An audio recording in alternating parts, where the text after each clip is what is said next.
There is no question that something is here, lurking, somewhere in the darkened corners. But how will we ever find out what it is? We need to look, always, and never stop. No matter what stands in our way. No matter what others may think. Explore the darkness. Shine light into it. Join the red strings and the silver threads. Everything is connected. Somehow. I am Mark L. Watson. This is Peer Beyond the Veil.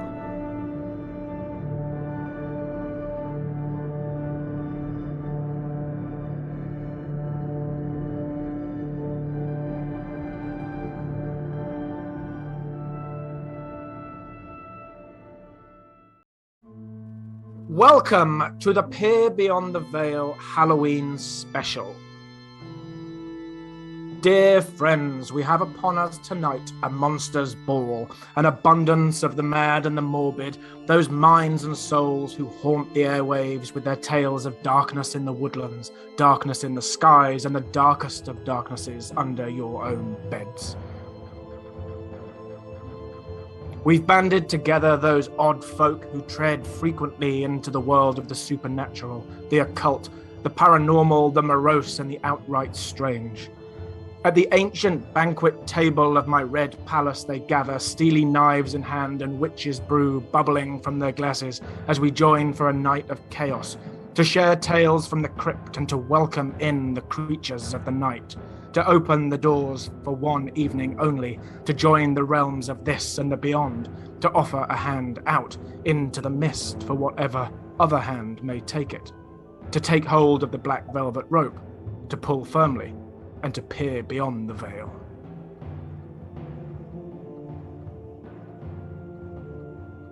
At the cauldron of mayhem tonight, I would like to welcome the terrible twosome, the surveyors of the darkness, hunting and finding both ghosts in the attic and bodies in the basement. My dear friends from the Fearscape Network, Anna and Lindsay, girls, welcome to the party. Hi. Thanks so much for having us. We have also at the foot of the table the Pacific Northwest's very own wild man, the quite astonishing legend that is Mr. Forrest Burgess. Good sir, welcome to the fray. Thank you so much for having me. I'm eternally grateful, and I feel with that terrific introduction, I should be wearing a costume. And trailing that wild man through the woodlands that he calls his home, the intrepid huntsman and tracker of all things terrifying, the great Sir Joshua Cutchin. Joshua, good to have you back inside from the woodlands. Good to be here. Good to be seeing familiar and unfamiliar faces, and looking forward to it. From the magnificent lawman, the raconteur of the macabre, the tale-teller of the grotesque, the fantastic Mr. James Shakespeare. James, pull up a chair, my friend. Thank you very much. I like to think of myself as the mild man of the woods. We'll find out. From 222 Paranormal, the purveyor of stories of the dark, the investigator of both the shadows and the skies, the outstanding Joe Shortridge. Welcome, sir. Well, hello there, everyone. Hey, I just want to thank you for inviting me. This is an honor. They say that all roads lead to Rome, but when it comes to shedding light on the strangest facets of our existence, all roads lead to Greenfield. Author of some of the most important books on the subject of paranormality and the otherworldly, and one of the original gangsters of the Fortean. It's with great pleasure that I welcome my good friend Tao, Alan Greenfield. Alan, welcome to the dungeon. And all that is left is to introduce myself, Dr. Frankenstein's half-finished monster, needing more work than anyone could possibly be asked to do, bumbling around in the hallway like an utter fool after too much punch. And now, without the spooky presenting voice, I am your host, Mark L. Watson. And with that, the gruesome gathering take their place at the cauldron fire, and the party begins. Ladies and gentlemen, welcome to the Peer Beyond the Veil 2021 Monsters Ball. Welcome, everybody. How are we all doing? Doing Fantastic. well, drinking red Fantastic. wine. Or is it blood? Or is it lamb's Could blood? be. Let's spin around the room. Girls from Fearscape, from Ghosts in the Attic, Bodies in the Basement. Tell me, what are you guys lining up in this spooky season? We just recently covered true crime that was on Halloween. And our next episode is going to be about the paranormal occurrences of Halloween, thinning of the veil and whatnot. Looking very much forward to that because I lean more towards the paranormal side. Yes. Is that the way you guys split it? So one of you is a little bit more paranormal minded, the other's a little more true crime? One's in the attic, one's in the basement? It depends on the week, honestly. Sometimes we'll and be the like, subject matter. yeah, we'll be a little more up or down, so to speak. But for the most part, I usually cover true crime and she usually covers paranormal. But every once in a while, we switch it up on our listeners. Tell me, Joe, what's Halloween got lined up for you? Well, actually, nothing. This is usually our busiest time of the year, and I unfortunately have been in the hospital for 2 weeks now with major surgery on my neck. So I don't know if my voice is going to last tonight, but yeah, I had to cancel everything. So basically, I'm doing nothing.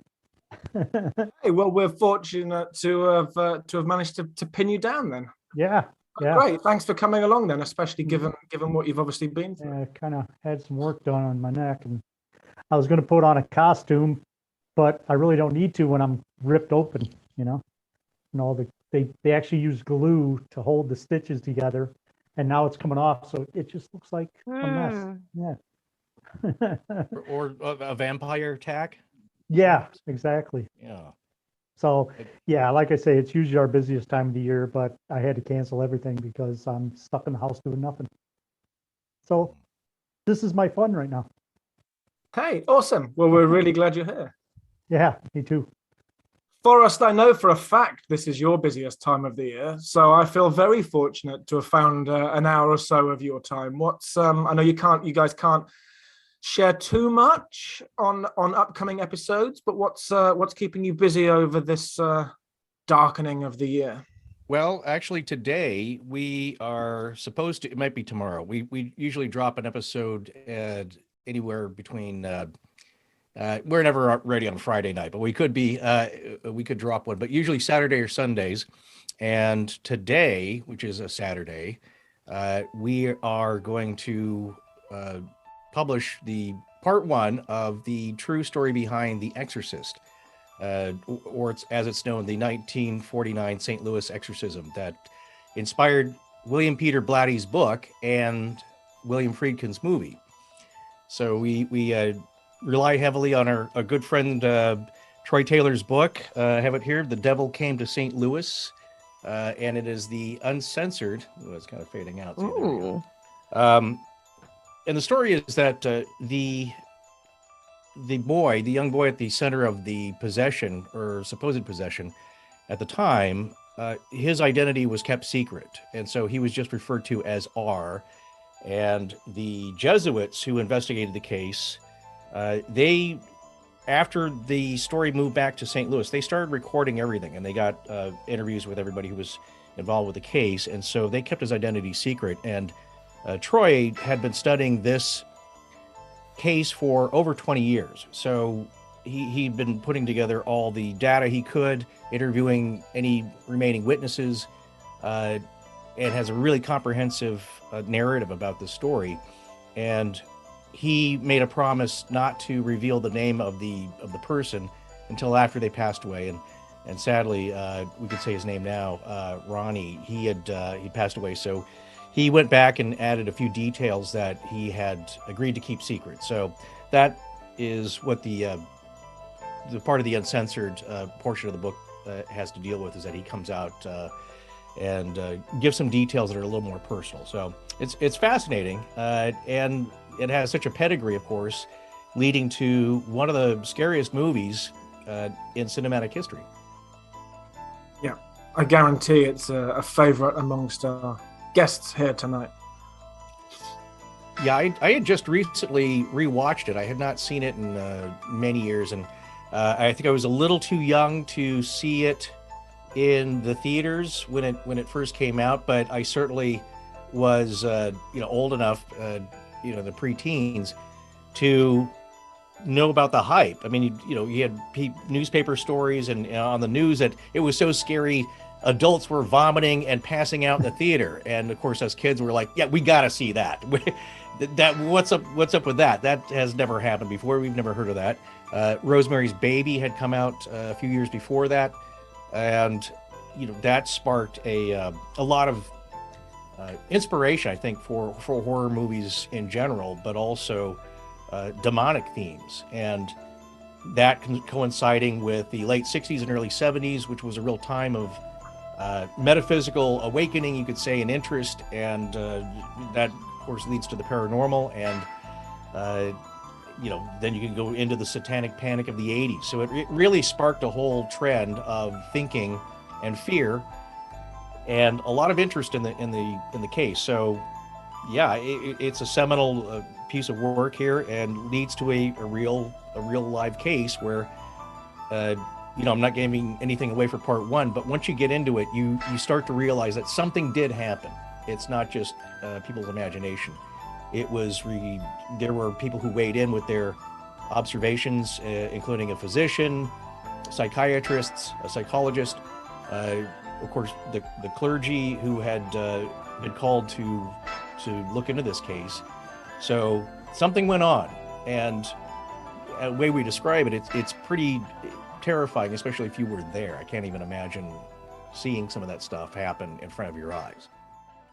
They did a cool TV show quite recently. It was in the last few years, which I was a bit apprehensive about on hearing they were going to release it. I kind of thought the mainstream kind of television, and actually I was pleasantly surprised. I thought it was quite cool. It was darker than I expected it to be. It kind of pushed the boundaries just a little more than I would have expected from its kind of time slot.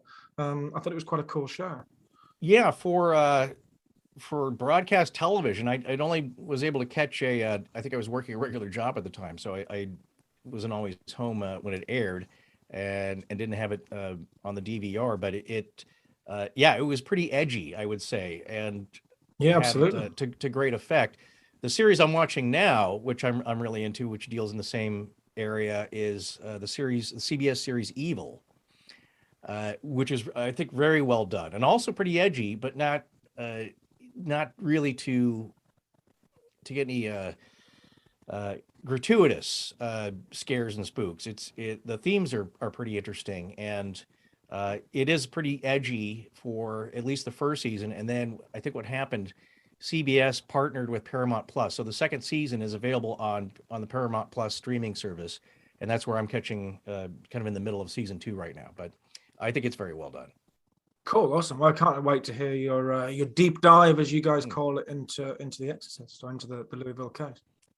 James, so on the call from Italy, commitment. That's fantastic that you've managed to join us from over there. One on your return from your travels. What have you guys got in store? Well, we've got a sort of traditional live stream around the a sort of a Hallow stream, if you will, and we're gonna do a little story ripped from real life, as in it was something that was told to me at primary school, and it turned out to be a real thing. It turned out to be an actual legend. I thought it was just something the bigger boys said, but it was a real thing. So I'm quite looking forward to doing that. It's from the Isle of Wight, the mystical lands of the Isle of Wight. And we've been, over the course of October, we've taken a few stories from a really great 70s book called Ghosts Over Britain, which is just fantastic if you ever get the chance to read it. Very good. That's a very good 70s book title, isn't it? Cool, awesome. When's your episode out with your Isle of Wight legend? I think we're live streaming on the Thursday, the 28th, and then we're gonna polish that thing and release it as an episode the following Thursday. Yeah, awesome. Cool, man. Amazing. Too Can't late wait. for me to do maths at this point, but at some date. At some date. Mm. Yeah, awesome. Mr. Kutchin, so lovely to speak with you again. Great to see that Likewise. smiling face. You well? Doing well. It has been and continues to be a very eventful October. Just got back from Strange Realities convention in Tennessee. I have an upcoming talk this Thursday that I'm doing online with East West Bookshop. Just got back from, on the heels of Tennessee, an absolute dud of an investigation where absolutely nothing happened. And then, on top of everything else, writing about the paranormal is only half of my life. So when I'm not working on this next book that I'm working on, I am a professional tuba player, and the two busiest times of year are Mardi Gras and Oktoberfest. So I have gigs yesterday and 2 gigs tomorrow and throughout the end of the month. So it's been eventful in a very good way. Yeah, awesome. Last time we spoke, you were telling me you'd had some odd happenings in your own home. If you don't mind me just prying a little, you obviously shared last time on the air, so I'm sure it's not. No, absolutely. Yeah, I guess that was. I'd already met my threshold for weirdness in the past 6 months because this was pretty strange. But my wife's grandmother was terminally ill around the cusp of last year, and we started getting quite a few knocks in the house. And to make a long story short, my wife was hearing them a lot more than I was, although I was hearing them as well. And they would get really aggressive early in the morning, about the same time that her sisters were also awake, she found out later. This continued for probably about a month on and off. It was not our twin toddlers, as the baby monitor revealed, but something else in the house. We had a guy come out and looked for rodents. Of course, there was nothing. In fact, conspicuously so, rather, that there was no signs of rodents in the house. And then about that time, I got a dream where there was an entity who told me that it wanted me to put black licorice in a cupboard. And I don't eat licorice at all. So I went out and bought some and put it in the cupboard, and it all stopped. So was it a spirit in the house, or was it RSPK resulting from my wife's stress about the time, her grandmother was about to die? I don't know, but I do know that when I followed that advice, the wrapping went away. And I think she says she hears it now like maybe once a month. So I guess that's the oddness I was due for this year. Would you call that a reverse Trojan feast? you're offering right. the other side treats. Right. It's like I'm trying to think of something witty that's related to the mythology that I could quip about that, but I guess it's just an exported feast or something, going the opposite direction to the other world rather than from it. Yeah. Wow. Sounds like the fray to me, that kind of wrapping, and you give something in the way of a food item, and that placates them, because the good folk can be very angry if you don't put out something for them. Licorice is a new wrinkle, though. Yeah, I looked up afterwards. I did a little bit of follow-up, and it is used in some folk magic settings, but not extensively. But yeah, I mean, that's another aspect. So much of the stuff that's blamed on poltergeists now is the exact same thing that you'd see in fairy phenomena, for sure. Yeah. Yep. You just gave an offering to the great beyond, is all. Yeah, it was kind of funny. The entity in the dream was like a 7'6" tall black dude, and he said that his name was Xibalba. And of course, Xibalba is the Mayan underworld. And I woke up and I'm like, why would it tell me its name is Xibalba? Oh, that's right, they don't give away their names. so yeah, I woke up that morning. I'm like, do I do this or do I not do this? And I said to myself, if I was writing about someone and they didn't do this, I would think they were an idiot. So I went ahead and bit the bullet and made my offering, I guess. So we looked at the crossover afterwards, if I recall, between black licorice and the mine, and actually there was some crossover there where licorice or from the licorice root was used in ritual. And Yeah, and there was some sort of like a drink with anise in it, I drink, think. yeah. That was used in some sort of death ritual as well. So, like so many of these things, like what do you do with that? I don't know, but it's an interesting connection for sure. Yeah, I had actually forgotten we had talked about that. Thanks for Okay, so jogging you my didn't memory. initiate yourself into something irreversible then? Well, apparently not, because I sat in the woods for 6 hours in Alabama on Tuesday night and absolutely nothing happened. So, yeah, apparently not. Cool, awesome. Well, guys, I don't know who wants to step off the precipice first, but I want to hear some spooky Halloween campfire stories. Well, it's not necessarily a campfire story, but me and Lindsay were on FaceTime the other day because I work from home. I'm the only one in my house, and I hear a man's voice. I'm like, hold the fuck up, please. Let me get on the phone with somebody that knows my address and can call the cops if need be. And I'm walking from across the house into my dining room where the noise is coming from. It's like my son left the back door unlocked and somebody came in. Then I hear giggling before I can get to where the noise is coming from. Lindsay was smart enough to start making a face recording, in case I get murdered, there's evidence.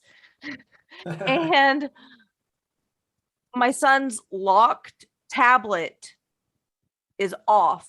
The volume when he was watching it in the morning when he was trying to be sneaky was turned way down.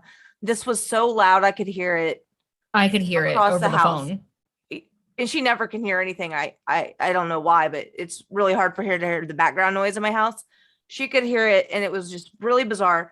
I had to swipe into the background apps and turn off a YouTube video 3 plays down from what he was watching this morning. So not only did the volume go up, it was 3 videos further down, and the tablet was locked. It was in the background. He had been gone to school for 3 hours. My husband, the skeptic, says, oh, the Wi-Fi dropped and it picked back up and blah. No. That and the garage door that's been, the knob will turn and then it will push itself open. My closet light that flickers could be a light issue. Hang on, it could be a spirit. The garage door actually turn? Absolutely. More than once. Okay. And so my house is haunted. And I just about... I almost had a heart attack the other day. She has a video of it. It was wild. Oh yeah, I recorded. I thought I was gonna have to give a statement to the police, and I'm like, I'm not gonna remember this. Record. Yeah, I thought I was gonna be murdered because I heard a man's voice and then a child's voice. I heard a child's voice. Yeah, I was like, what is this giggling shit? I was like, stop. Sorry for cussing if I'm not allowed to. Please edit it out. Don't worry.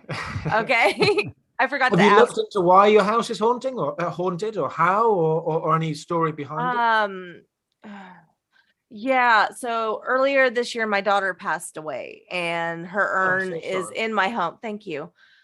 So I think it's just her way of trying to reach out. Scares me a lot. Not super big fan of it. Though, from being something that, as you say, scary, and I appreciate that, but there's a warmth and a niceness to it. Yeah.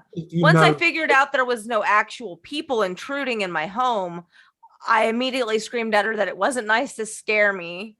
And, I turned off the video and so where my kitchen table is, there's a mantle above the fireplace right next to it where her urn and everything is. And so it was literally feet away from the tablet. And so basically children in the afterlife still want to watch YouTube. Yes, they do. That's what it is. They can't get enough YouTube prank videos, apparently. So that's real good. I about had a heart attack the other day, or an aneurysm. My heart races just thinking about it. It was awful. I showed my husband the video. He was like, "Oh, well, the Wi-Fi dropped." No, it did not. I showed my husband the video, and he just said, "Oh, how's her son doing?" He wasn't home. Yeah, it just cracked me up. And but that's did your husband see the knob turning or any other? She only does it when it's just me. It's so weird. I think that's how it is with the stuff in my house. I think it's because we believe and they're skeptics. Your house as well. Oh, there's some sort of, I don't know if it's an entity. I've never felt any sort of energy, but there's something that mimics my 7-year-old. We've almost all, my husband doesn't believe any of it, but the other 2 children and myself have all seen her. Just And the your other day- mom heard her. Oh yeah, my mom was visiting in December for the holidays, and we were just standing in my kitchen, and we heard my 7-year-old say, "Mama." And we turned around, and there was nobody there. She was through the house, door shut, hadn't said a thing to us.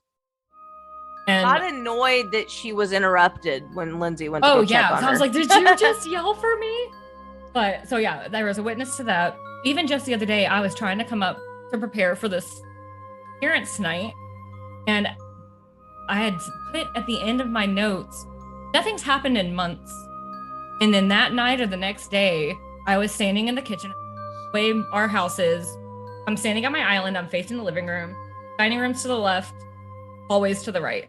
I see my 7-year-old walk across, because she had been in the dining room, walked across, and I swear I saw, she had I saw like her hair kind of flow around the corner of the hallway, but something felt off. And so I quickly like walk around, and I look down the hallway's completely empty. I turned around, she was on the couch in the living room behind me. So I don't know what it is. She has weird things happen to her. Woke up one night in the middle of the night, saw a little boy in her room, couldn't move, couldn't talk. And that was the only time she ever saw him, or at least the only time she mentioned. I don't know what's going on. Do you think it's the same thing? That it's the little boy, or something giving the impression of a little boy is also the same thing mimicking? I'm not sure, to be honest. Like I said, I don't ever sense anything. Just weird things will just happen.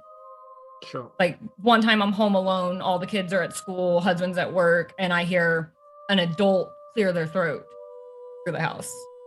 Sure. Or my bedroom door opens, and like even my dog is barking, my bedroom door is opening in the middle of the night, and I saw it shut back, and I saw a shadow move away, and it was nobody.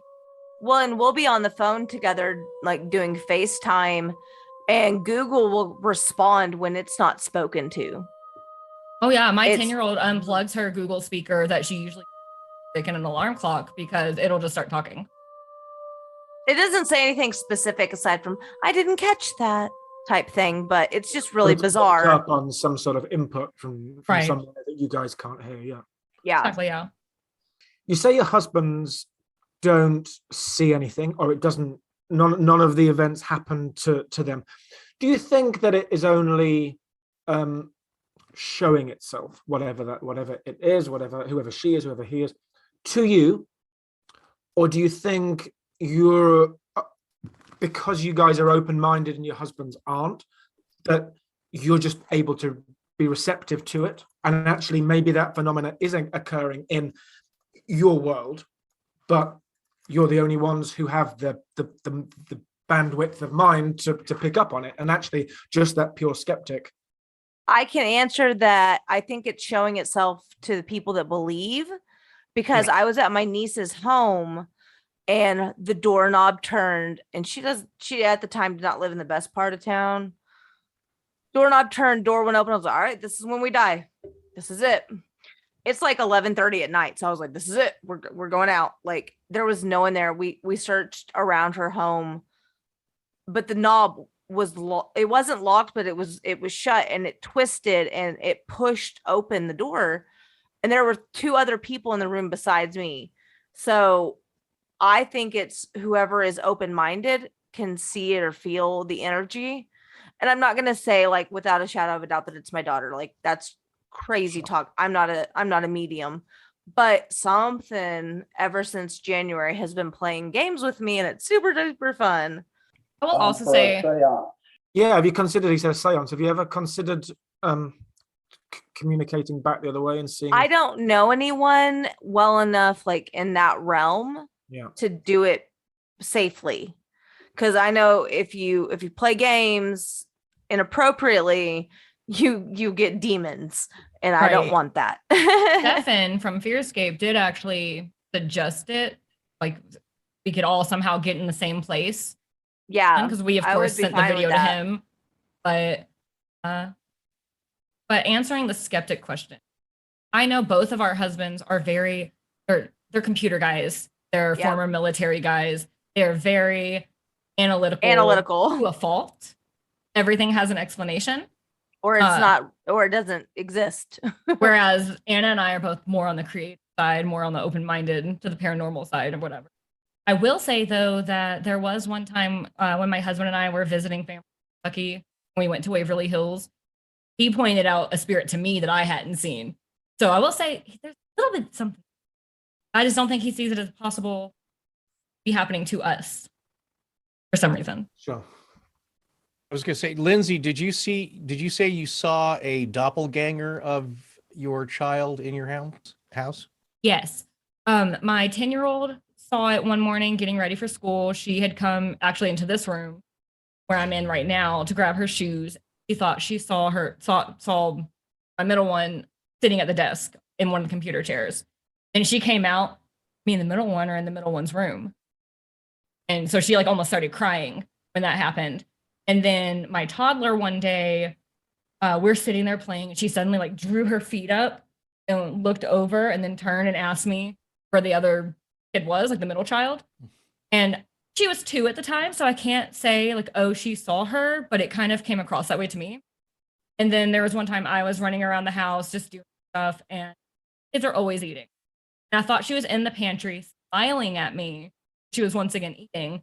And it was just like out of the corner of my eye. And I turned and looked, nobody there. And she was in the living room. And the fact that it was smiling is unsettling. Yeah, I've heard that quite a bit, different stories. In fact, somebody we know that does occasionally helps out with research. We had a whole story way back in episode 100 about people we know sharing their stories.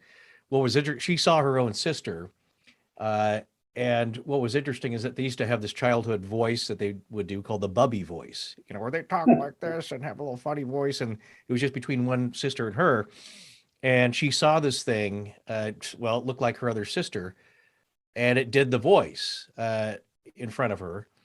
And then it kind of ducked, I think it ducked into another room. But the point was that there's always something different. She said this vision or this image of her sister had a haircut that was months older. Like it either had bangs or it didn't have bangs, and now her sister had bangs. There's something that's always off. It's close, but it's never exact. There's some reason that it cannot be exactly the image of the person it's replicating. That's interesting to me because, that's something that you see in Jinn folklore and, in fairy folklore as well, that they have one defect that, doesn't quite match what they're supposed to be appearing as. And you combine that with some of the work of Claude Lécouteau, former Sorbonne medieval historian of medieval literature. And there's also some indication that, at least in some cases, some of this fairy folklore aligns pretty closely with the double as well. So I find that really fascinating. There's always something a little bit off. Yeah. Well, when January was all happening and my daughter died, and it was right before her celebration of life, I had 20 people at my house, legitimately. It was crazy. Lindsay being her family being one of them. And I was like, okay. And my door was cracked. And I was like, that's weird. Because I woke up kind of half awake at 6:30 in the morning, which no one should ever do. It's horrible. And so the door's cracked up. I was like, why? Whatever. And then somebody's walking in my bedroom because there's a bathroom in my room. I was like, somebody must need to go to the bathroom. It's close, whatever. But they had a long ponytail. And I was like, is it Kristen or is it Lindsay? Because it was dark and they were the only 2 women. And it was neither of them. Lindsay was asleep on the couch. Kristen her car wasn't in my driveway. And I was like, was it Jillian's ghost? And I strongly say if it was her ghost, when she passed, she had short hair. But the figure I saw had long hair. So one could speculate that you go back to your happiest form when you pass. That's your afterlife ghost, not what you're wearing today. That's not your ghost clothes. It's your happiest form of who you were. That's what you look like. Yeah, that's something that you see in a lot of different religious teaching. And I know that even in some Celtic folklore, there was the idea that even if you died as a child, you would almost age up sometimes to be 30. Everybody evens out at age 30. So the idea that you don't necessarily appear as you pass, it runs contrary to a lot of the stuff we hear about, beheaded ghosts and ghosts with their injuries still intact, but it's something that's not entirely unheard of. Yeah. Yeah. I personally think that you see people, like, maybe you think you dream of people or you see people in what they last wore because it's a familiar image. Yeah, well, I think it's possible. of course there are projections involved. The stimulus and is, I think, real, but it isn't necessarily as you see it. One of the great criticisms of the paranormal altogether, going back to when the SPR was taking apparitions more seriously than the three plumbers on TV doing ghost hunting now, was how come they have clothes on? Ever heard about a naked ghost? I don't recall having heard of one, but nevertheless, one can argue that a spirit or soul exists within people and that it is transcends the death of the body. But clothes, I mean, that's a lot less likely. But perhaps we clothe them, or they clothe themselves in sort of a simulation so as not to be a shock when your grandmother shows up starkers. You know, that's just, can I tell one of my weird stories? They have a campfire aspect because this one has a ludicrous, as befitting me, side, but this goes back to the circa 1965 when I was but a callow youth, but you know, like I was 16, 17, somewhere in that end, just back from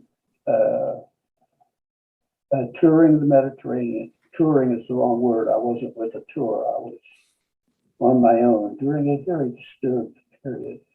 But so I get back to my parents' house, which is about 2.5 blocks from where I'm sitting right now. And let's see. Okay, I've got to give you a little breakdown of the rooms in the house. There's on one side of the den, there's a kitchen slash breakfast room, and on the other side are steps leading to the upstairs and downstairs. Big house. And I had taken to more or less living in the den. That's where what was big for those days, color TV was, and I could play the first FM radio station all night long because that would drown out my father's exceedingly loud snoring. But it was late-ish, and something I had been waiting for, a program on one of the then 3 television networks in America, called, I think it was on CBS, The Stately Ghosts of England. And it was about basically the classic haunted castles, mansions, whatever.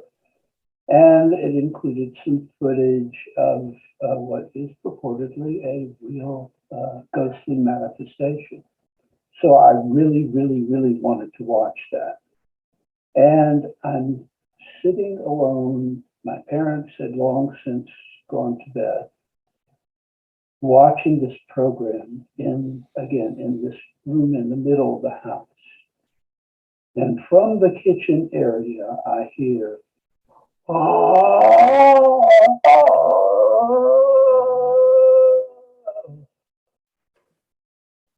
Well, there was no one of this realm in there.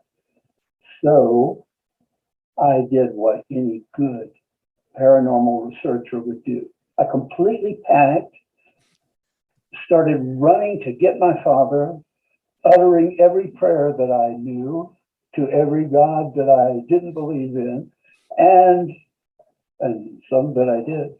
And I was pumping adrenaline, and then I kind of chilled a little bit before. I didn't really want to wake my dad up, because he would have said what you folks' husbands would say. So you were dreaming, or it was power of suggestion. You were watching a program about ghosts or whatever. Or he would have panicked too and locked the bedroom door. Be that as it may, the salient point is, I heard this. I was watching virtually the only program documenting spirit activity. Of course, as I tried to calm myself, I was saying, suggestion. I'm watching a program about ghosts. At that time, it was a unique thing. So perhaps I interjected a fantasy. So I sat back down because I really, really, really wanted to watch this program in the days before videotape or any kind of home access. So I had to watch it in real time, or I would not have seen it. So I sit back down, get a little bit calmer, but I am very, very alert, nowhere near sleep. And about 10 minutes later, I hear it again.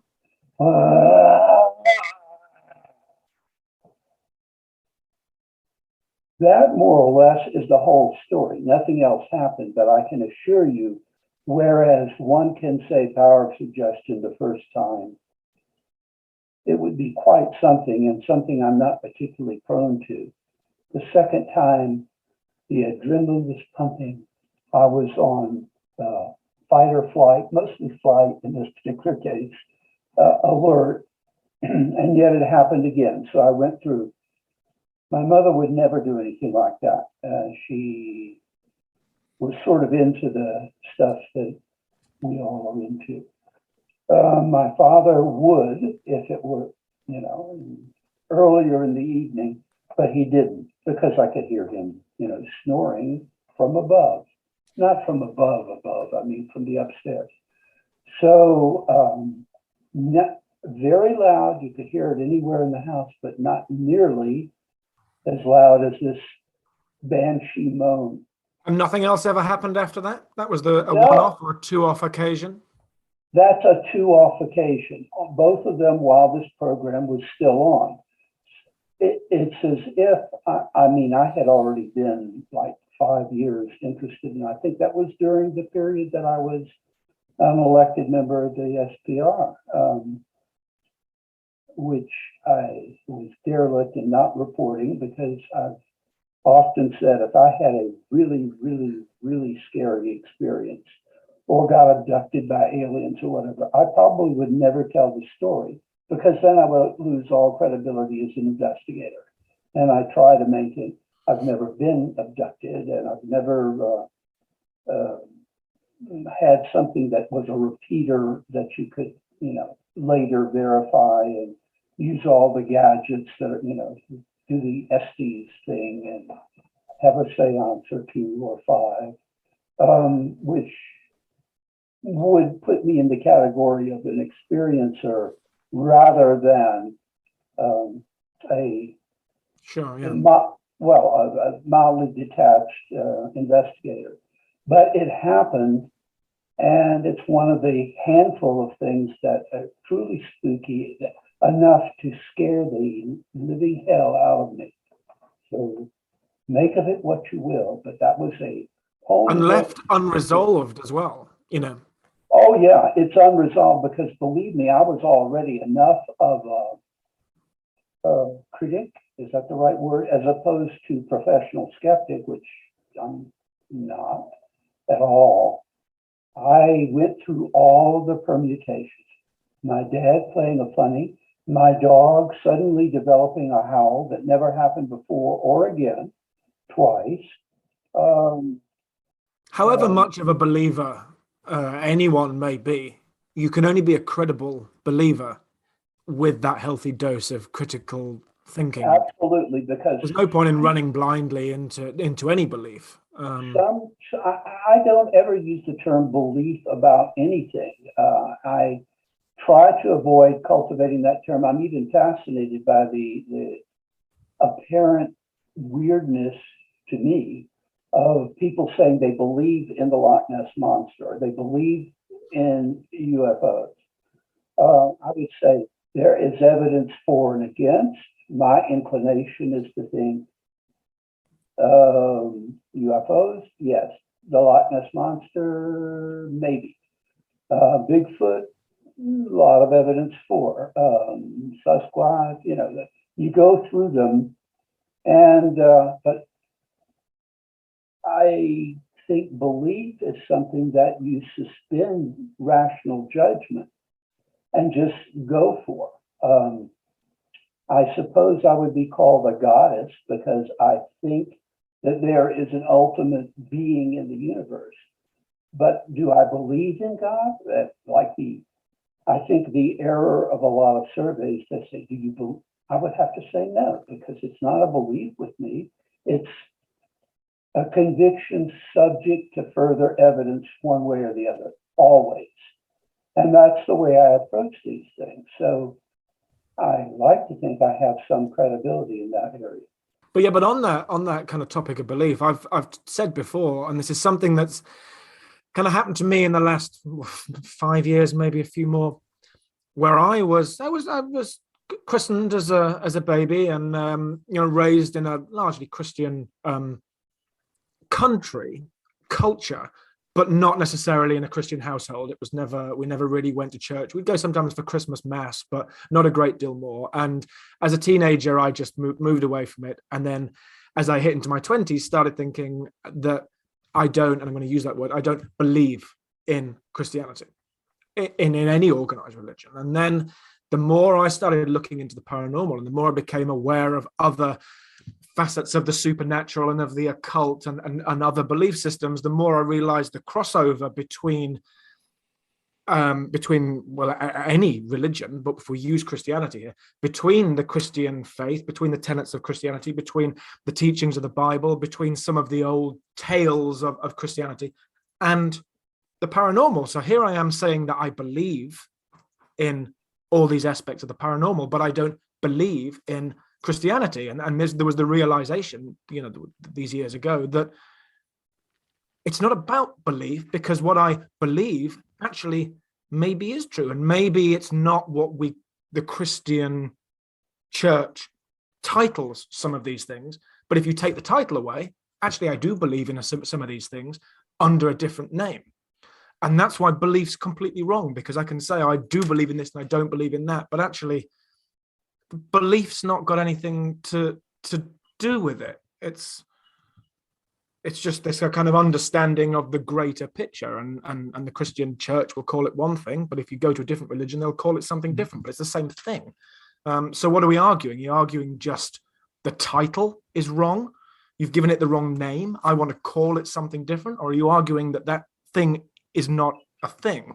But think about this, like I go to a lot of conventions, and I deal with a lot of people that come up to me and say, well, I don't believe in the paranormal. I'm a Christian, or I'm Catholic, or, I believe in Jesus and all. I'm like, yeah, but you got to remember that every religion is based in the belief of the paranormal. It's just they're part of the paranormal. Yeah. I mean, it's one of the arguments I get all the time. I think high church people, okay, like I assume from what you said, you grew up Anglican, or? Yes, technically, but not religiously anything. I'm really using religious in the wrong term there, but not devoutly anything. Just I sort of think that most of the polls on this subject are stuck in 50 years ago, and the term religion probably ought to be in surveys like the Pew survey should be changed to: do you think there is? Do you owe any emotional or intellectual allegiance to the concept of spirituality? You get something like 85 to 90% only, a radical materialist, of whom there are numerically a large number, but relative to the number of people who would say, yeah, something spiritual, and yet people who don't go to church are called nuns, not like the ladies with the funny outfits, but actually they don't wear the funny outfits much anymore. They wear street clothes, but not N-U-N-S, but N-O-N-E-S. And you actually ask about those people, what they think, mostly millennials and younger. They are very spiritual people, or something that, when I was resident on a kibbutz in Israel, a very, very, very far left-wing kibbutz, left of me even, which is hard to come by. Affiliated with the Socialist International and all that, and telling me the virtues of the Soviet Union and mainland China. They were communists without being a communist party. They were from a small party that has since disappeared called the Mapam Party. But they were big into the kibbutz movement, and I would have gone anyway, but in any case, they said, we are not religious. And I, having grown up in American Reform Judaism, that's, I guess, liberal Judaism in Britain, said, I am religious, meaning, however, Reform Judaism back then, and less so now, is a rational doctrine. It doesn't require you to believe anything, except maybe in tradition, and not too much of that back in the day.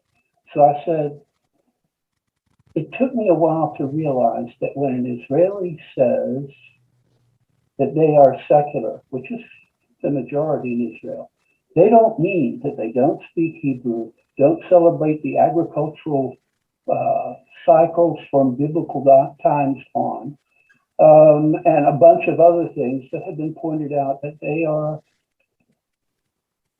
spiritual. They simply don't believe in an organized religion that requires them not to eat this, but to eat that, and so forth. Sure. That's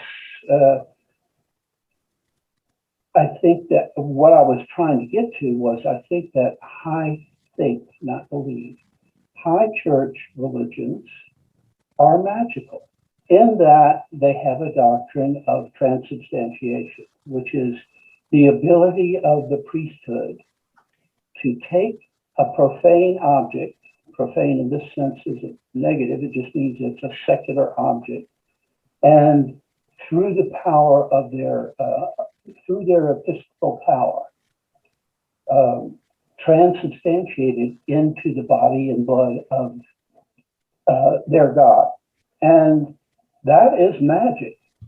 Now you can say, well, they're against magic, maybe. In low churches, definitely, mainly the Baptist Church in America, they don't do that. They actually, they eat some bread and drink some grape juice, but they don't consider it to be transubstantiation. That's what I mean. It's all just a different title. It's a title I gave. Exactly. Same thing, different title. We are. It is Halloween, and we will keep the party going. James, let me shout out to across to Rome. Tell me, sir, something spooky for Halloween. I was thinking, not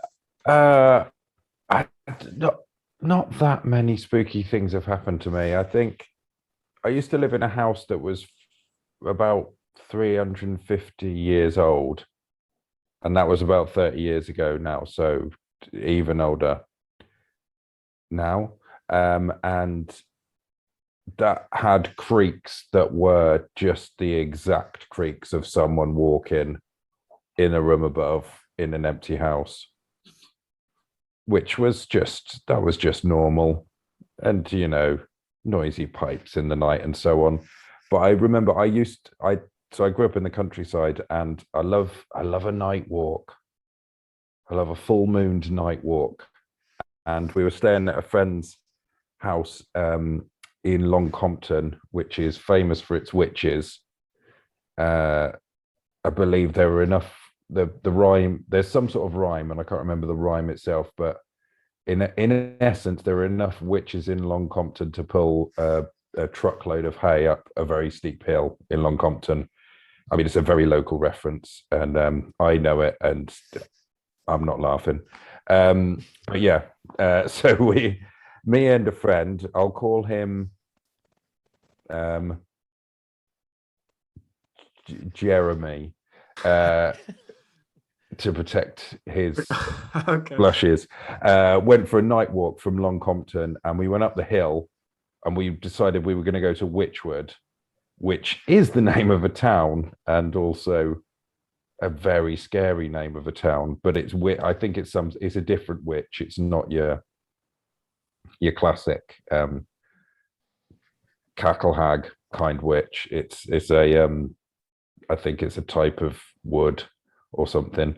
But yeah, so we were walking along there, and it was a lovely full moon night, and we got a little bit of the way, and Jeremy evidently realized he didn't want to do this walk, and he started complaining. So we turned around and went back, and to kind of get a little bit of, because I was a bit annoyed because I wanted to walk to Witchwood because I thought that'd be quite a good story to have in my back pocket in the future when they invent podcasts and I get to go on a Halloween one. I could say that at midnight, if by the full moon I walked to the Witchwood.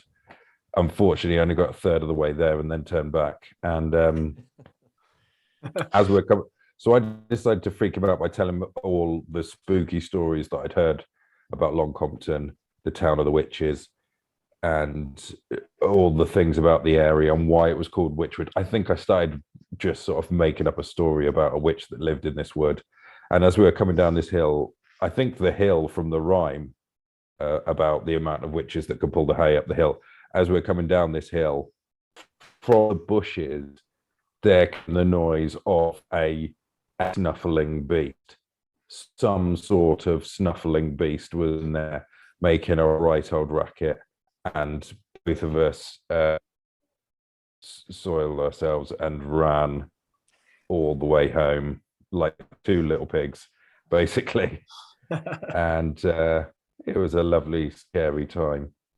That's the thing. Obviously, here in the British countryside, there aren't many snuffling beasts bigger than a house cat, are there? Really? I mean, obviously, over in the States, you guys have bears and wolves and coyotes and God, all sorts. Whereas here, the biggest you get is a fox, which is a tiny, silent little creature, really, when you ever encounter them. So that's true. But we did. I mean, we did do the tale of the hairy hands of Dartmoor recently, which are technically smaller than most beasts. But I think the fact that they're just a pair of hands that can run you straight off the road and invisible yet hairy. I think that's the really spooky part for me. What happens to let people know how hairy these hands are? But yeah, they we did a little episode on those recently, on the old hairy hands of Dartmoor, and it's impossible, I think, for a disembodied hand to be anything but scary. There's obviously something about being outdoors. You know, you've got kind of cousin Thing from Adam's family, which obviously was the hairless hand, but you know, he lived indoors, of course. So maybe if they live out on the moor, then obviously the hair is just the obvious natural protection from the British elements. Exactly. Oh, particularly, I was thinking about the clothing thing and spooks and spectres. If most people die in bed, maybe that explains why ghosts tend to look like sheets. Just putting it out there. Just putting it out there. Yeah, I've heard sillier. We're talking of big snuffling beasts in the wildlands, Joshua. You've been out hunting the woodlands again, have you? Yeah, to no avail. My good friend and I, Ren Collier, were at a site in Alabama that we had sort of pieced together, has quite a reputation. As of late, I have to sort of be cagey about where it is because it's not our research site. We just figured it out. And we went there, and we spent 2 nights there. And one night we spent a full 6 hours there, and it was just dead as a doornail. Like almost oddly so, because usually when you go on these sort of things, you'll have, something that sounds like it could have been something, but, like you hear a deer and you're like, well, it was probably a deer, but maybe it was something else. But nothing. And we were under the impression that there was supposed to be all sorts of activity here and just not even a feeling of anything. So, yeah, it was a little bit disappointing. And I've sort of been in a little bit of a funk because of that. I mean, like we even did things that I normally wouldn't do to poke the bear and, didn't, so to speak, and we didn't really get anything back. So it's disappointing, but like I said, maybe I've just met my quota for the year with the poltergeist in the house. So there's always next time. It's always when you least expect it. That's when it surprises you. Well, that's the thing is like, I tend to go into these things with like super low expectations, like cynical expectations, and then nothing happens. So this time I went in with super high expectations and nothing happens. So maybe I just need to strike a tone of true neutrality, and then I'll be able to actually have something happen. It's to me, it's like it depends. There's so many factors involved. I mean, I've been on, I haven't done a ton of ghost hunting, but last 2 summers went through, the Midwest, been to Waverly twice now, and didn't see much of anything. You get a little bit of a vibe. It's really not, it's nothing significant, but it's, what's funny is that some of these experiences are couched in, it's all about perception and belief mixed together, I think. And the first time I was there, and I can't remember, we were doing an experiment where, I had a camera going that I just got. It's a full spectrum camera. And it's set up in the hallway. And so we were there. Let's see. I'm trying to think, get some details on this, but basically, we had the camera going. I didn't see anything for about 15 minutes because James from Haunted Ohio, James Willis was there, who the author from Ohio, Ghosts of Ohio is one of his books here. So he wanted to replicate an experiment where he was out in the hall. And some years back, he was with his other paranormal investigation team, where he just stood in the hall where reportedly the creeper has been known to be seen, which is kind of a black spectral, I guess, mist or form that kind of hugs the shadows and walls and down by the floor. And so he's standing in the hallway. His camera person and team are about 20 feet away. He just has his headlamp on, just illuminating him. And about 15 minutes, nothing happens. 20 minutes or so. So the rest of his team see him duck into a room, and they go, I guess he's done with this experiment. I guess we'll stop taping. And the light goes off in the hallway, and they catch up to him, and they stop taping, and and I'm probably butchering this story, but he gets up to them, and they say like, "Oh, I thought you went into the door, into the other room, one of the patients' room." He's like, "No, I've just been standing here still until you walked up to me." So they saw a doppelganger of James duck into a room, and say, "Well, that's pretty interesting," because they all saw something different. He didn't see them doing anything unusual at all. He just saw them like stop the experiment. He thought, "Oh, I guess they're done taping," and they walked up to him. So when I was there with him, we tried to replicate that experiment to see if the same thing or something similar would happen. And nothing went on for about 20 minutes or so. And it's like, okay, well, you only have a limited time there during the night to experiment. So I said, let's wrap this up, go somewhere else. We all have our headlamps on. I'm doing, and plus the larger group had split up into groups of like 3 or 4 people. So before they start coming down the hall, they're going to, of course, ruin the experiment or at least cause some noise. And then you can't be that objective about it. We start wrapping up. I turn the camera off. I'm kind of putting the gear back in my bag. And James's wife, Steph, she asked him, was like, I think he asked her, like, hey, is there people coming up the hall? And she goes, yeah, I think so. And at that moment, I kind of look up and I just see this regular guy. I think he's dressed in, it appeared to be, because I just kind of glanced up and I just saw somebody cross in front of James. And he seemed to be illuminated. And of course, I had my headlamp on. I thought, oh, there are people here. They've already met us at the hall. They're coming to advance. We got to move anyway. And he just kind of crossed in front of James. And I just said, yeah, there's people here. Somebody just crossed in front of James. And this is what I thought his wife, Stephanie, who's about 10, 15 feet away, confirmed that. She goes, yeah, there's people here. Somebody did cross in front of you. So I'm putting the camera away, and this person just crosses in front of James in the hallway and goes into one of the rooms. It's like, well, that's odd. And it's like, I pictured a guy just wearing a t-shirt, baseball cap, maybe mid-30s. Looked like an older college kid of sorts. And we go by the room, and of course, nobody's in the room. And I was like, well, that's odd. And then a little while later, then the actual other parts of the groups of people come up and meet us in the hall. We start chatting with them. It's like, hey, did any one of your group come up? Like, no, we're all together. So here's my point about that story, is that it's so mundane. It's just like some dude just walked down the hall, walked in front of James. I caught him in my light. Of course, I had the camera turned off at that point and wasn't filming. And he ducks into a room and just kind of disappears, because there's all the hallways and the outer, the rooms go to an outer kind of a patio or walkway so they could get fresh air. It could be wheeled out their beds to get fresh air. They're all connected. We looked out there. There's nobody around. The other groups had not come up yet. See, the only reason why, just to cut you, the only reason you personally, as you've in your own words, have termed that just mundane, I'm assuming, is because the dude was just wearing a t-shirt and a ball cap.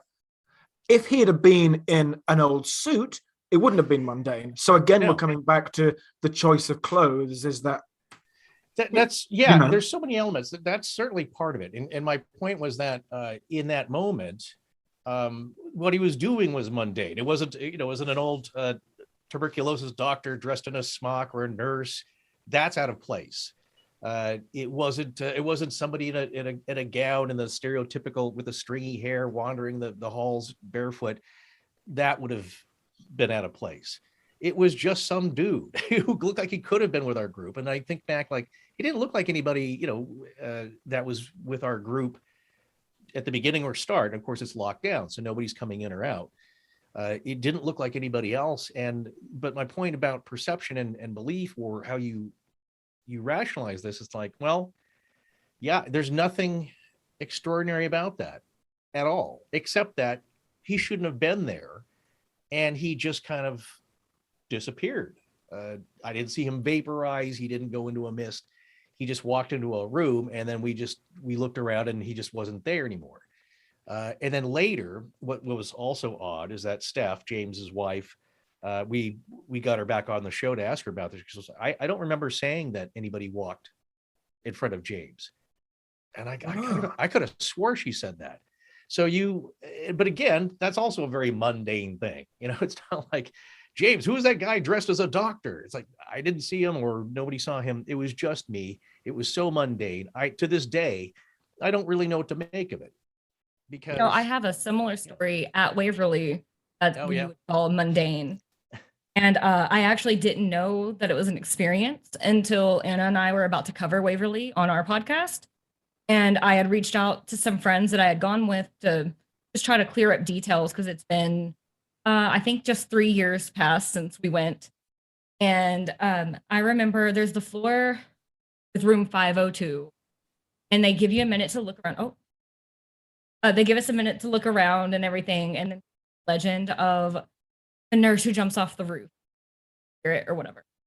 I swear to you, one of the friends in our group said, I just saw a shadow jump off the roof. And we were trying to figure out, because we went in October, so they do have a haunted house there. So we're like, oh, was it one of the spotlights?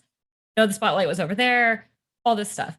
I texted my sister. She confirmed the exact same thing that the friend in the group said, that they saw the nurse jump from the roof. I texted that friend, said, I didn't see that. I never said that I saw that. And so then me and my sister are texting each other, like, did we see a doppelganger of her then? Because she's swearing she did not see that. So very interesting. Did the doppelganger speak to you at that moment? Like when you saw this apparition, or somebody did jump off the roof, what was said? He just said, I just saw it jump off the roof. And then a couple of other us, like I said, we're trying to figure out, trying to discredit it. Like, was it just a shadow from the spotlight going or something like that? And then we're all walking around at random. So she keeps walking past me. I keep walking the other direction. Didn't think a thing of it because after that, you move to a whole other floor. So I didn't know until just a couple months ago that that's not how she perceived the situation at all. Yeah, it definitely, there's something, I believe it can mess with your perceptions, and either what you're seeing at the time, or what your memory is of it later, or as far as other people. But especially, we see this a lot, in that you have a projection in your mind. It could be, and it's every variation. It's not just one thing, like, oh, there are no ghosts. We're all just seeing, it's a spark that is generating an image we're familiar with, this and that. I think it's every permutation and arrangement, in that there could be something there that multiple people are seeing, and it is the same thing that they're all seeing. They could all be seeing different things depending on their point of view. In that case, and it's hard to say with my case, because James Willis was looking down at the time, and so that was natural. It wasn't as if, again, to make it less mundane, if he were looking straight at me and somebody crossed right in front of him, obviously he would see them. But it was excusable that he was looking down. He didn't notice them. The guy wasn't making very much noise, like stomping or anything. So at the moment, it seemed perfectly natural that, well, he missed it. I thought Stephanie had seen it. I glanced up, but of course I didn't keep looking, because it's like, oh, it's just a guy. And, so I looked back down at the camera because we're getting ready to go. And it could be very well just a fleeting thing in each of our minds, and maybe only mine. That's something projected an image of that. Again, I'm not going to be something scary. I'm not a Victorian ghost. I'm just an image of some dude who could have been on a ghost hunt there before. And it also doesn't have to be a ghost or a spirit. It could be a residual imagery, as people often say, a visual echo of something that happened there before. That something there is generating, pinging that visual back again, and I picked up on it. But to me, it was nothing. So, I mean, but one of the creepiest stories, and again, not much has ever happened to me at all. It's all very subtle, small things that make you scratch your head, but nothing groundbreaking. But we were told a story at our meetup in Nashville a couple of months ago of a guy at a Boy Scout camp, and he having an encounter where he goes out into the woods. He's kind of drawn, and he sees this mist come up all around him.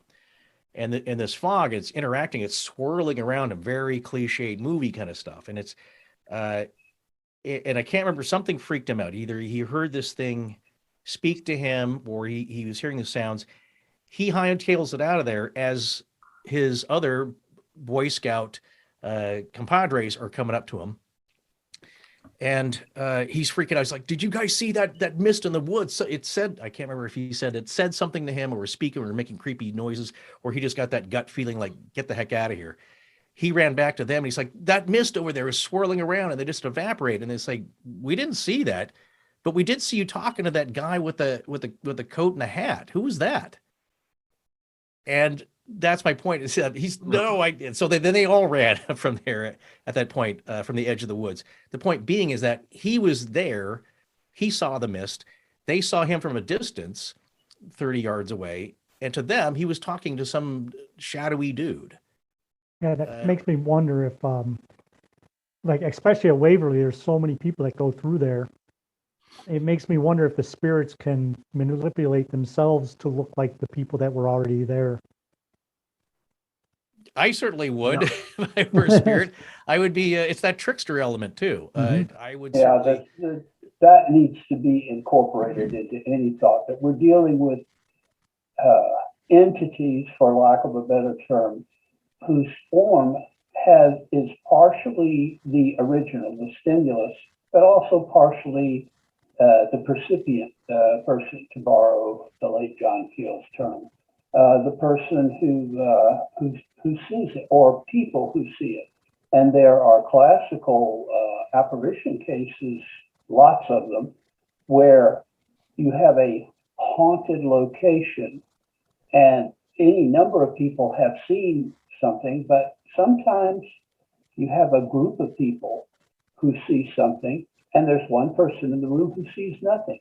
Yeah. So it stretches across into UFO phenomena as well. You'll have encounters where there's maybe two or there's a group of people and one sees the UFO and they point it out to their friend and the friend sees just the plane or just the helicopter. It's like, well, no, I can just see the helicopter up there. No, that's not a helicopter. And clearly both of them know what a helicopter is. And there's a difference in their perception there. Or what they hear. And even in close encounter cases, you get variations. The classic that I investigated was the Pascagoula, the two fishermen. Actually, I think they were military shipbuilders, but they are having this really, really profound experience. And I interviewed one of the primary witnesses when he was it was at a bar at a convention, and he was 7 sheets to the wind. He was really, really inebriated.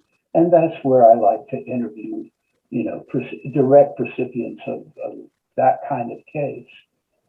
And I'm sure that the experience that these two guys had is real in some sense.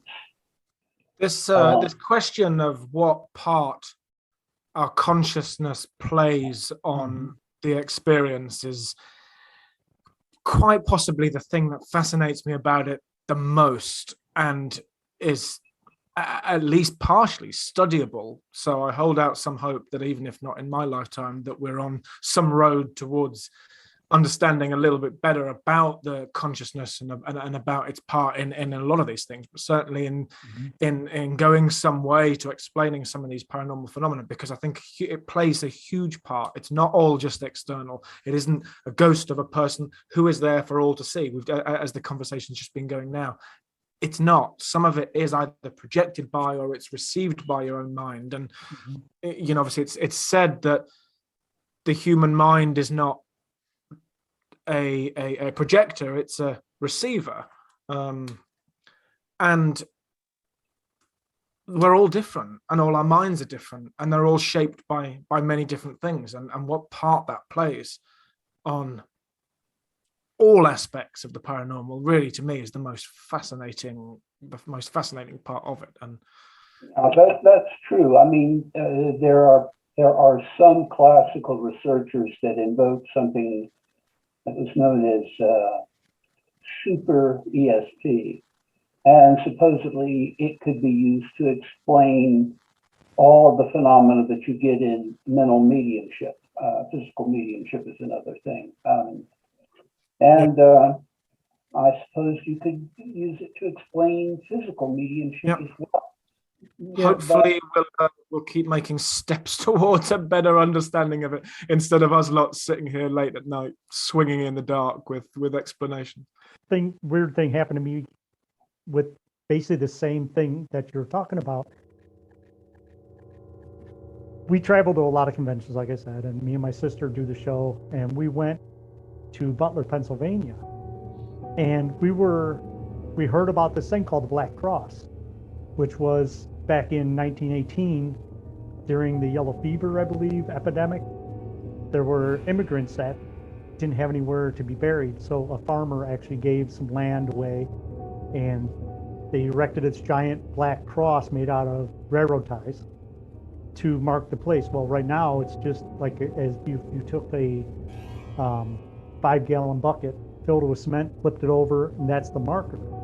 We actually found the marker in the woods, and while we were there, we heard babies crying. We've heard people talking, and all three of us that were there heard that. And the thing that popped out at me was next to me there was a stump about 3 foot tall, and I kept looking at that stump for some odd reason. And I turned, and it turned into a guy that I actually saw with my own eyes coming out of the woods at me. And I could tell he was wearing a gray coat, wool pants. He had a hat on, you know, and I freaked out. I mean, it was one of the situations where I don't usually get scared. I mean, I've had a 10-foot shadow figure leaning over me in bed one night. Don't get scared. This scared the crap out of me. You're a And- braver man than me, because I'd certainly be scared. But it's a situation where I turned, I saw him, and he instantly vanished back into that stump. Well, my sister was right next to me. She didn't see anything. Our friend Josh was with us. He didn't see it either. But yet we all heard the babies crying. We heard voices in the woods. So as you're talking, it's making me think, you know, being that our brains are a receiver, I just wonder if they manipulate us to where they let us hear certain things, or they let us see certain things that we want to see. Or in my case, I didn't want to see it, but I saw it. And maybe in my mind, I was thinking, okay, I knew that this place was where immigrants were buried. I knew kind of what they looked like because of the time period and everything. So is that possible that, like we were saying, they put that image into our minds, allowing us to see that, but yet allowing other people not to see it or not to hear it? It loops all the way back to your story at the beginning, girls, of how much of it is performed, and that's not quite the right word, for you, because you are believers in it. You have the right mindset. I was actually gonna, but what I was going to say was, speaking of the brain being a receiver, it reminded me, I used to have a lot of experiences as a child where, like, I would wake up and there's a shadow figure on the foot of my bed, just stuff like that. And then when I was in college, I was about 18, and a classmate from high school had passed away. And I remember I left my class, I went to the bathroom in my dorm, and I remember there was like a fog and like a pressure all around me. There was like a photograph of the classmate in front of me in this bathroom that I was in. My roommate, and I swear it was haunted. There was always just like a creepy vibe there. And I remember just in my head, just yelling like, no, leave me alone, go away. Like I need to handle this on my own. And then since then, while I do still have experiences, obviously, it's much less. And it's like I shut off that receptor. I think that a lot of the research, if we think of the human brain as a receiver, let's say it's a radio receiver, it's as good as any image. Most of the research has been on the radio, you know, tinkering with it and testing it and feeling around. And really, we ought to be looking for the transmitting station and invest a considerable amount in what is the station or stations that are being perceived in all of these areas of experience. To me, they're all different aspects of one phenomena, the ones that are real in some sense. And I mean, you know, that you can take the radio apart and understand how it works, but you're not going to really understand the messages, which would be analogous to the voices or entities that people see or experiences that they have, simply by understanding the receiver without some reference to the original source or sources, which would be analogous to the radio station or stations. And I mean, how do we even know that our brains are the receivers? I mean, we don't even know where consciousness comes from yet. Yeah. You know, well, consciousness it could be our nothing- aura as the antennas, you know, we don't know. But yeah, it seems like the more that we learn about this and the more that we experience, or the more that we put ourselves out there, it's almost like the less we know, because it opens up so many more questions. There's so many more rabbit holes we end up going down that's the big talk we're having now is, do we even really know what we're talking about? I know we have experiences, but we can't scientifically prove a lot of the stuff that we experience. Yeah. Like the answer is no. EVPs We and stuff. don't understand what we're talking about. Really, you No, have to consider. and that's true. Not to be rude, but it sounds like the more we know, the more questions we have, and the less we actually know. Yeah. And that's, of course, that's why we The pursue what we thing do. Well, when I pass, when my time is called, assuming I can manifest myself the cool leather jacket, I'm going to manifest myself a notebook and pen, and I'm going to write down everything that happens, and I'm going to slip it under your door and blow the lid off it all once and for all. I'm sure I won't be the first person. There are clear messages. You're talking. I know you're joking, but there's certainly a transference of messages. I believe that are the most obvious they can be. And the good case here is we covered crop circles. I don't know if Mark, being in the UK, if you've ever seen any, but what it reminded me of earlier is that here is a lot of people dismiss it. When you look at the mechanics and the logistics of how they're created, not all of them can be hoaxed in certainly the number that they are seen. So, but a certain amount are, but it's not as simple as that, which of course, I think a lot of people who don't want to delve into it, and it's like the husbands who don't believe stuff. You don't know also what they're seeing and just dismissing, because a lot of people don't tell you everything, because it's like, well, I have no explanation for that. So it's not even going to be something I'm going to repeat or even think about, because I don't want to, for whatever reason, or you just have no answers. So why ponder it?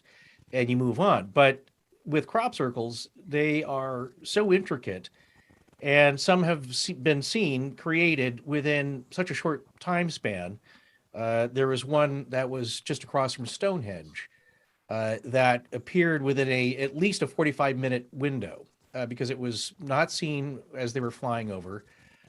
When they were photographing other crop circles, when they flew back the same way after refueling, it appeared. So, and it's a very prominent place. Well, there are people that actually, one team of hoaxers that used to call themselves Team Satan, they laid claim to a lot of these faked formations, and with the aid of computers and a team going out at night, they are able to create some of them. And some of them are somewhat complex. I don't think as complex as the ones that some of the most extravagant ones we've seen.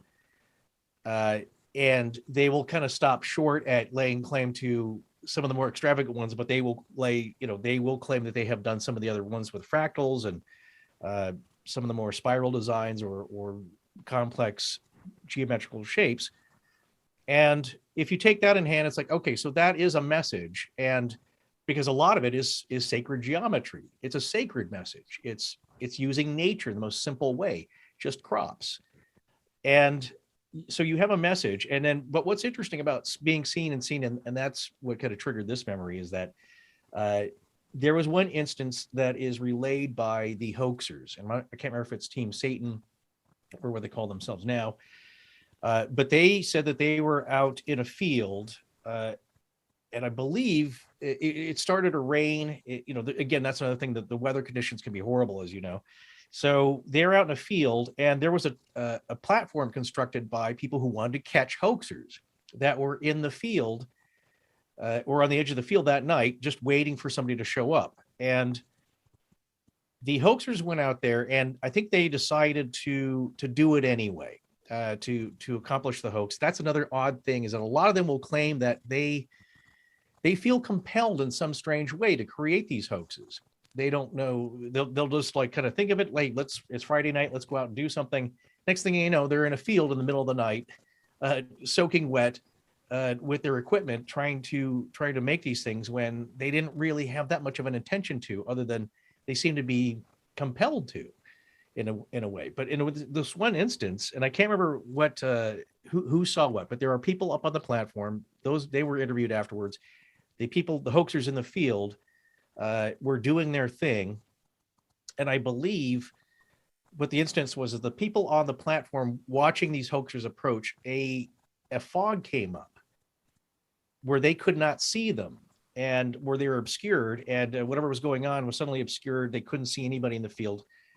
And the people on the ground didn't see the fog. They could see the people trying to catch them, and they could not believe that they weren't being pointed out and spotted, because it's like, I think they could see them clearly. It's like, well, let's just complete the crop circle and see what they say. So here you have something, a general phenomenon with a message that is global for the most part, leaving us very clear messages, but they're so simple, or so, we don't know why or what the true meaning is, but they are aided as well in that they get people to actually make some of these, I believe, and you get people to research them, and it's this strange interaction that the phenomenon, I believe, has caused. And again, it's the most visible, recordable thing, and also one of the most mysterious, but simple. It's also very elegant. And if you believe in the phenomenon, then it's a direct message. But what does it mean? And people have been trying to figure that out forever. But as far as facilitating the phenomenon of making the circles, I believe they are manipulating people and also manipulating what they see in the moment to get the job done. And so it's also ironic. It's beautifully ironic in that you have the hoaxers unknowingly working with the crappies, the crop circle researchers, in this strange, pas de deux of this dance of two where they're chasing each other, trying to find meaning, and the hoaxers saying like, well, come on, we're making, there's no meaning here. We're doing this for a laugh, but we also don't know why we do some of these. Like, we don't really want to be out in the middle of the night every weekend or just during the week doing this. We feel like we have to. What's going on there? And they are also subject to strange phenomenon where they don't really believe in that, but they can't deny that it's happened. But yeah. So exactly. what does it all mean? And other than, I believe there are trickster elements or forces that are just really just playing with us, and that's how they have fun. Here, it seems to be, maybe there's some of that, but it is a message from some kind of intelligence that is not ours, but also part of us, and that it's manipulating all of us to do this very simple thing, which is also they're just beautiful. I mean, it's just beautiful art to look at. But yeah, and why is it that it's always encrypted? It's almost like they want us to take the time and figure it out. It's just Right. like with our spirit communications. It's never, hi, I'm John. I'm died 5 years ago. I'm standing next to you. It's always where you have to figure it out. And, like the crop circles, why don't they just put a sentence? We're from Zeta Reticuli, Maybe they don't speak English. That's true. Maybe Only can they speak in maths. speak Yeah. geometry. In Freemasonry, there is a tradition of referring to the deity as the great geometrician.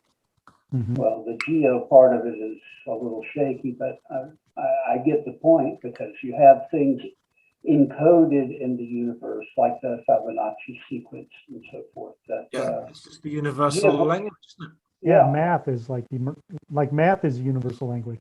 Exactly. Yeah. Mhm. So- Unless you dip into another universe altogether, which is a subject for another time. Yeah, there's so many different things that happen to us as in the profession that we're in. And one of the other things, okay, so the reason I got into this because of a after-death experience with my best friend Jack, which I won't go into because it's a long story, but we've had situations when we're recording our show where we hear EVPs and that through our system. Like we were doing an interview or doing a show about the Greenbrier ghost, and in my channel we hear a lady screaming, and it's clear as day. And I tried to figure out, is it something to do with electronics, but it was a woman's voice screaming. And going back to with Jackie, my best friend that passed away, we were recording here, and I know the camera's pointing towards me, but the other way is the hallway into the other rooms of the studio. And I see a blue light go past. Now, I know what orbs are. I'm not a big orb person, but physical orbs, like, actually sitting and watching lights fly by and stuff. I saw that. And my sister jumps up because we were done recording, grabs the spirit box, grabs her phone to record it. And she says, well, we want to know if you know anyone that lives in this house, because, the studio's in the back end of my house. And clear as day, you can hear Jackie's voice going, hey, Joe. So, I mean, there's so many different things that happen to us out in the field, or, when there's that personal connection as well. And like if I heard that, I wouldn't know her voice, for example. Whereas, it's personal to you, isn't it? And I played it for several people that know her, and every single one, I don't pretend, I don't say, here, listen to her say this, because you know how subjective EVPs are. But clear as day, you can hear her say, hey, Joe, in her voice. And they all recognize it's her voice, Mm-hmm. And, just as a campfire story, that's not too spooky because it's a personal thing. And seeing that blue light, like I say, I am a photographer also, so I know what orbs are. I know it's the trick of the light and stuff, unless it's a visible orb that you actually physically see. Like there's a situation where I was sitting in a theater here in Toledo, Ohio, at what's called the Collingwood Arts Center. And I've had a lot of stuff happen there. But the one night I was just sitting in the theater in the dark, probably 3 a.m, watching red and blue lights just float across the stage. So to me, that's a true orb. Yeah. And we're all quick to, myself included, to kind of explain away, or to not even ask for explanation for orbs on video and camera footage. And that's obviously the point you're making here. But it's exactly as you say, if you're sitting watching an orb, that's completely different. There's just float back and forth, just, and knowing that me and 2 other people are the only people in the whole building, and they're down in the basement doing their sessions. I just wanted to relax and sit up in the main theater, and I could see these lights go back and forth. And and it kind of goes back to what I was saying before. It's an experience that I can't repeat scientifically, but I know it happened. And it goes back to the thing where I'm so intrigued by hearing the stories of, us seeing it and the person next to us not seeing it. Anything that relies on field research, as from folklorologists to, to the stuff that we do, is almost automatically not something that can be repeated at will in the lab. That's one of the great design problems of a lot of paranormal research, that there's the boredom factor. Somebody who's very psychic doing whatever ESP type tests. The early tests are very promising from a probability point of view, and then they get bored, and their points are the point is skewered. Does that mean that the earlier tests were just a mathematical artifact, or does that mean that people have a point at which they tune out?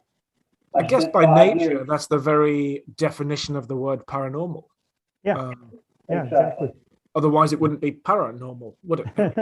If it's a repeatable test. And people could say, well, somebody was on the stage with a laser pointer or something like that, but it's the experience knowing that I was the only one there. Yeah. Not even just that. I think you have to believe. There's a level of paranormal, whether you believe in it or not, which is why my husband and I differ very, very much on the subject, is because I full-heartedly believe that something is out there, and he's more of a skeptic, and he's more analytical and very like science-minded, where I'm like not. Yeah. And by you being that open, maybe they are coming to you instead of, let him see it. Yeah, exactly. Going back to the very beginning of this, exactly. Who knows how much he's actually witnessed and just brushed off. Yeah, well, that's what you were saying, Forrest, isn't it? They may be seeing these things, but just receiving them in a different way, or being receptive to them in a different way, and as you say, just I think you part of it is you're getting these images coming through. Well, again, I think it could be an infinite number of ways people are getting these experiences, in that you could actually be seeing something. You could have an image or an experience implanted into your head, and there's people who've been claimed to have been abducted by aliens when they were sitting in a car next to somebody, and they've kind of nodded off, and the person says, "Are you okay?" And it's like, "Well, I was just abducted." And all kinds of strange cases. Orfeo Angelucci, who had a very, he was more of an experiencer. I guess you could say he was abducted in a way, but not in a negative way. He had a very positive experience down here in Los Angeles. And he claimed once that he took an extended 2 or 3 day trip with his alien brethren, and where they were basically training him and teaching him various things. But his body still went to work in Burbank at the not the McDonnell Douglas, I think is where he was working. And he went home, he ate dinner. His family just said he seemed to be very quiet, but he still showed up while he claimed to be somewhere else. I think, when you have an experience and people see various things, it's like you can kind of write that off, and it impacts people in different ways. If you're not prone to believing any of that, then turning a doorknob, it's like why are there so many stage magicians who become debunkers, and people like Joe Nickel, who used to perform stage magic, the amazing Randy. So many of them get into trying to find rational explanations for this stuff because they see how the sausage is made. They know how the tricks are done. Yeah. It's not magic. It's why research into psychedelics, things like DMT, I feel really important and really enlightening in their results as well. Because if you talk to somebody, I interviewed a guy who extensively uses DMT for kind of for within the realms of what we're discussing. Mm-hmm. Not as a recreational drug, but as a trying to enlighten himself, for want of a better word. And he will, as users often will say, visit a different world, interact with a character, see this, completely leave their body and be purely in the consciousness and be able to interact, but actually in the physical body's lying on the sofa for the 20 minutes or whatever it is. But his experience is made up. Well, no, he experienced it. Was it just fabricated in the mind? Well, if it was, that's just as important. But the consciousness did something, but the physical body didn't. Yeah, there's no time on the other side. So that we know. And, think about dreams. Okay, I know it's a little different, but you can fall asleep for 5 minutes and have a 2-hour dream. And the person sitting next to you says, no, you've only been out 5 minutes. Yeah. Before our campfire dwindles entirely, I wanted to go out on a little something that I had put together for tonight's show. I wanted to just tell you all and tell the listeners about one of the most haunted houses this side of the Atlantic in London. This is, and I've written this, so I'm going to be presenting it in a way which clearly seems like I'm reading, because I am, but I'm just going to read this to you. I try to make it as natural sounding as possible, but I might as well be upfront and say that I'm reading something that I read earlier. So this is the brief history of number 50 Berkeley Square in London. It was a house built in the mid 1700s by prolific landscape architect and designer William Kent, built in Mayfair, which for those who know or those who don't is right in the heart of Westminster in central London. So we're talking in that kind of square mile of central London. The square garden, so Berkeley Square, as the name suggests, is a square with a little squared walled garden or fenced garden in the middle, which forms the very center. It also houses some of the oldest trees in London, one of which, quite weirdly, is designated a Great Tree of London, which was something I only discovered existed tonight. It's a designation from a list of what was initially 41 and now 61 trees of significant and ancient interest in London, which, as I say, is something that is new to me. Anyway, the grand 4-story townhouse of number 50 Berkeley Square, which was now developed into an antique bookseller's at the ground floor, and flats above, which can rather incredibly reach as much as about £5 million per flat, believe it or not. So it's very expensive property in the heart of London. Anyway, while its earliest owners are unknown, it was bought in 1859 by a Mr. Thomas Myers.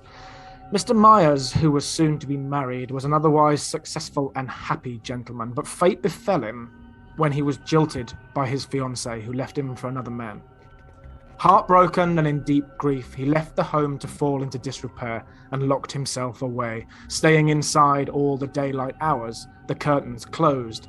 The neighbors reported strange noises coming from the house during the darkest hours of the night. And Mr. Myers himself slowly went mad. He was found dead in the property in November 1874, age 76. And from that day onwards, the rumours of the property spread throughout London. It was said that the place was initially haunted by the spirit of a dead girl who'd thrown herself from the top window of the property to her death after suffering years of abuse from her uncle, and that is a motif that would return again in the years that followed. Another different legend to the haunting is attributed to was that of a young man who was kept in the top room in that attic room by his abusive parents, fed through a hole in the door until he too went mad and died in the house.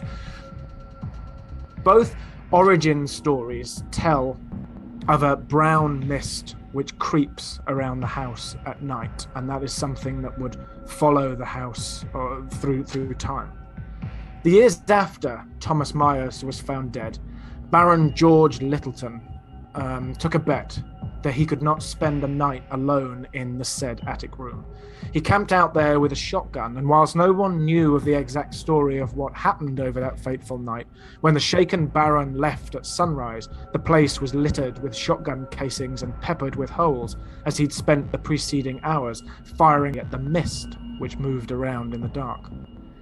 7 years later, in 1879, the maid of a family who lived there was sent to the attic room to wait on a visiting guest who just arrived, and after only a few moments there, she was heard to scream a blood-curdling scream, shouting, "Don't let it touch me! Don't let it touch me!" She collapsed to the floor in terror, unable to move, and was rushed to hospital, where she died the following morning, supposedly of pure fear. The man who was visiting, who'd been staying in the attic room, the guest, decided to stay regardless that night. In the middle of the night, there was the sound of a man's scream followed by a gunshot. When the family rushed upstairs, the guest was found on the floor, his face locked in twisted terror, also dead. In 1887, so this is 8 years after that, 2 sailors from the HMS Penelope, who'd been at sea for some time, returned to the capital with no place to sleep. Facing a night on the streets that night, they broke into the abandoned property to seek shelter. Worried that they may be spotted through the windows, they went up to the attic bedroom to find somewhere to sleep. In the darkness of the old house, they heard footsteps coming up the stairs. As the door creaked open, a brown mist manifested into a strange, shapeless creature, slithering along the floor with a huge, wide, gaping mouth. One of the sailors ran through the spectre and down the stairs, fleeing the house into the night. The other remained backed up to the attic window, frozen where he stood. As the sun came up the following morning, the fleeing sailor returned to the house with police officers, only to find the attic window smashed, and the other sailor dead underneath, impaled on the metal fencing around the house. In the years since, the activity has slowed, but the mist still creeps around in the darkest of nights, and the ghosts of the madman the imprisoned boy and the poor abused girl still hide in the walls. And that is the Peer Beyond the Veil campfire story of 50 Berkeley Square. Very nice, sir. Excellent. May or may not be true. What sources from the internet can find, but all of those stories are reported in multiple places. But It was very interesting, though. so, and it does have its own Wikipedia entry, 50 Berkeley Square, with all those. And obviously, there's a little paragraph underneath which says, so and so thinks that none of it's true, and so attributes this story to this. But you're always going to find both sides of the coin. But it is Halloween, so we're going to ignore the skeptics on that one. Well, and I'm going to tell you these days that's every Wikipedia entry. A lot of them have been updated, I see, to say pseudoscience or legend, hoax. That seems to be, it's taken more of a turn towards dispelling and dismissing a lot of entries that before. The politics of Wikipedia do not favor neutrality. I mean, it's just, don't ever read the entry on me, which I wish I could edit, but I can't, because It's all true. It's on the internet. it's selective truths, and not what I would put if I were doing my own autobiographical thing. But one of the people that is group within the group that decides what goes on there is a personal enemy of mine, and who's been stalking me for 20 years because of some little slight that I did back in my OTO days, DAZE.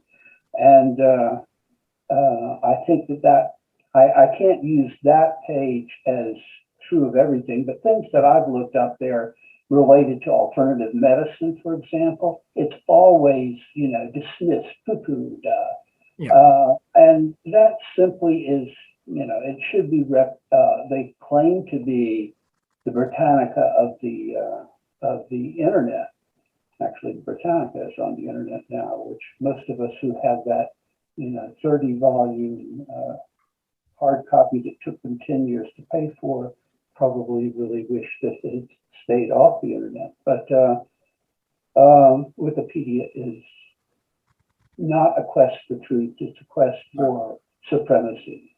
Yeah. In a heavily divided society at that.